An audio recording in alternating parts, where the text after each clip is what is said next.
Sua escolha inicial do Dudu, né, que surpreendeu muita gente, e principalmente a alteração que todo mundo está questionando por que o Scarpa saiu daquele momento do jogo. Qual foi a sua ideia naquela oportunidade, depois do Galo já ter sofrido os 2 gols? Boa noite. Boa noite. Começar pelo fim. O Scarpa saiu porque nós pusemos um armador em lugar dele que tem mais chegada na área, que ele estava muito fora da área. E a gente precisava ter uma companhia mais perto do Hulk, e foi assim que nós vencemos o Bragantino, se não me engano, com a entrada do René. Então saiu um meio armador e entrou um ponta de lança. Não vejo nada de anormal nisso. E não vejo que o jogador estava tão bem na partida assim. Se tivesse tão bem, não tinha saído. Então é uma coisa muito lógica. O jogo, eu penso que o primeiro tempo nosso foi muito bom. Nós poderíamos ter saído na frente, criamos oportunidades para fazer o gol e pecamos mais uma vez nas finalizações. Um jogo bastante intenso, muito corrido. Lá e cá, nós tivemos mais posse de bola no total, mais finalizações, mas não fomos efetivos e não fizemos o gol. E nesse tipo de jogo é o que faz a diferença. O Cruzeiro, numa bola despretensiosa, muito despretensiosa, de fora da área, um gol atípico, né? De zagueiro, fez um golaço e aí muda todo o jogo, o contexto vira outro. Cuca, boa noite, Leandro Colombo de Tempo Esportes. É a terceira derrota, Cuca, do Atlético em mata-mata em casa.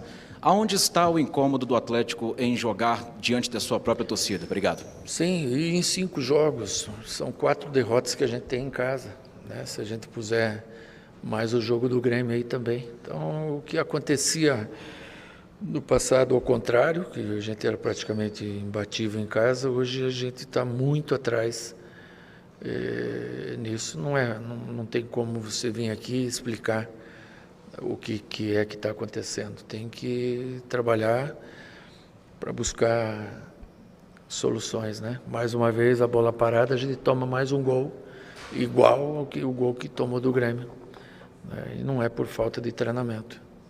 Ô Cuca, boa noite, Igor Assunção da 98 FM. Eu queria que você falasse um pouquinho sobre a projeção, porque muito preocupa o torcedor sobre o time não estar jogando bem. Jogadores-chave desse elenco talvez estejam no pior momento deles com a camisa do Atlético, e o torcedor não vislumbra uma melhora, principalmente para conseguir uma virada no Mineirão, ou até mesmo uma classificação na Copa Sul-Americana e uma melhor qualificação no Campeonato Brasileiro. Como trabalhar esse momento ruim tático e especialmente técnico de alguns jogadores que são importantíssimos para o elenco atleticano? Sim, eu entendo a tua pergunta, eu concordo com você. A gente tem que ser realista, a gente não está jogando o que pode. A gente pode jogar muito mais, tem jogadores importantíssimos que podem jogar muito mais, e nós não estamos conseguindo tirar essa essência de cada um, né? Não é por falta de trabalho, não é por falta de dedicação também dos jogadores, simplesmente que não está acontecendo. Cuca, João Vitor da JTV, eu queria saber do senhor se o senhor se sente talvez lesado quando o senhor pede um zagueiro e um volante titular, não viu nem o cheiro deles até agora, e acaba que com o elenco que a gente tem hoje, após essa derrota amarga para o nosso rival dentro de casa, a gente acaba olhando para o banco, olhando para o nosso elenco e pensando o que fazer, né? Obrigado. Não me sinto lesado, não. Eu sou fiel a quem trabalha comigo. O que eu tenho que falar, eu falo com eles. E, infelizmente, a gente não conseguiu vencer, né? Hoje, as coisas poderiam ter saído melhor pelo que a gente jogou no primeiro tempo. Depois, a gente tem que abrir o time. Eu arrisco, tiro o Franco para ter mais armação com o Igor, junto com o Renier, para ter os atacantes, né?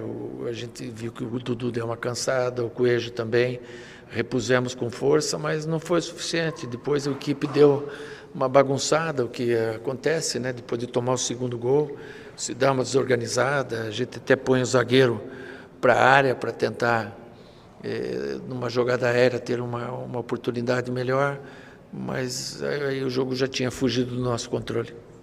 Boa noite, Cuca. Guilherme Gonçalves da FAN FM. Você sabe muito bem, melhor do que a gente, que o eu acredito é um mantra dentro do Atlético, você já viveu momentos como esse. Hoje a torcida não chegou a cantar, mas certamente vive essa fé de uma reversão. Como você enxerga essas razões práticas até para acreditar numa remontada do Galo no próximo jogo? Tem que acreditar, lógico. Tem jogo, tudo é possível. Da mesma forma que você perdeu aqui, você pode, no jogo da volta lá, fazer o placar.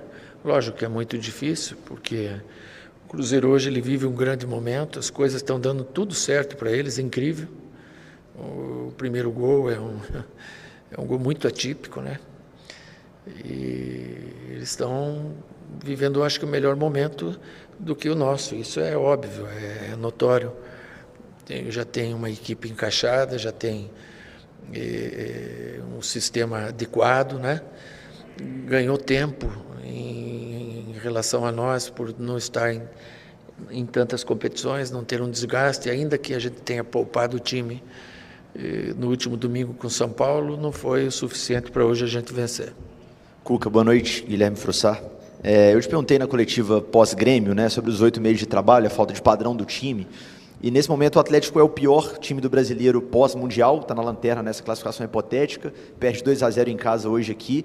E a janela fecha daqui a pouco no dia 2, então, ao que tudo indica, não vão chegar mais reforços, o time é esse.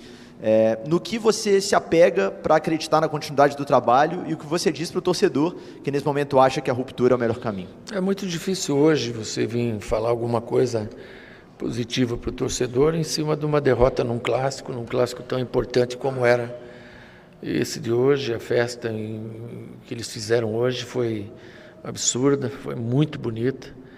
Ontem também o incentivo, o tempo inteiro, não tem queixa nenhuma a fazer do torcedor, pelo contrário, só agradecimentos, mas não andou. Infelizmente o resultado não veio e a gente tem que saber administrar, sem achar culpados, né? No caso os jogadores, o culpado maior é o treinador. Cuca, Eduardo Guerra do Hoje Tem Galo. O primeiro tempo a gente pode comparar com aqueles 20 minutos que jogaram muito bem contra o Grêmio, e o segundo tempo, acho que a gente voltou a jogar como Galo nesses últimos 8 meses aí. E o gol do Cruzeiro não acho que foi um acaso, tem um buraco na frente da área do Atlético ali que vive tomando esses chutes. E o segundo gol, a bola aérea, que o Atlético tem um defeito assim que não consegue sanar. Nós temos que sanar. Nós estamos 12º do brasileiro, eu quero saber assim, quando que o Atlético vai apresentar uma sequência de um bom futebol? O Atlético do segundo tempo é o Atlético de 2025, um Atlético mal, muito mal. O primeiro gol ele destoa todo o jogo, né?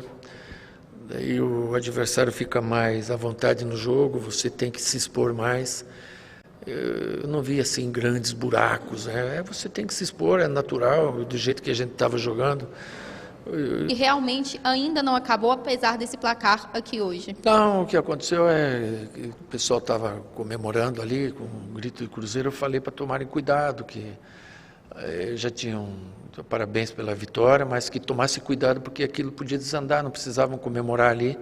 Foi em cima disso que foi falado para alguns deles, mas nada de anormal. Boa noite, Cuca. Aqui, Lucas Bretas, do site No Ataque do Jornal Estado de Minas. Boa recuperação da situação aí no ombro. Queria te perguntar, insistir na questão do desempenho e saber quais problemas você tem identificado taticamente no Atlético hoje e como na prática corrigir isso no dia a dia. O que o treinador pode fazer na cidade do Galo para resolver esses problemas e o time voltar a apresentar o desempenho que agradou a torcida no início do ano, mas desde então... Olha, taticamente, o que a gente tenta? Hoje eu tentei com uma dupla de ataque, que era o Coelho e o Hulk. Eu acho que estava tão bem no começo, nós tivemos oportunidades de sair em velocidade, principalmente pelo lado direito nosso, em cima da defesa do Cruzeiro, tivemos essas oportunidades. Depois passamos o Coelho para fora com o Scarpa fazendo o meia, depois pusemos 2 meias com o Igor e o Renier, né, com 2 pontas, o Biel e o Rony. Tudo que taticamente a gente pode mexer foi mexido, né? Lógico que às vezes o time melhora, às vezes piora com as trocas, mas muito em função do resultado também. Se nós continuássemos com o time do jeito que estava, quando estava 1-0, eu não sentia que a gente estava criando oportunidades para poder empatar. Então eu precisava fazer algo mais, pôr o time mais para frente. E fizemos, mas ainda não foi o suficiente. E eu concordo com você que o time pode jogar mais do que está jogando, sim.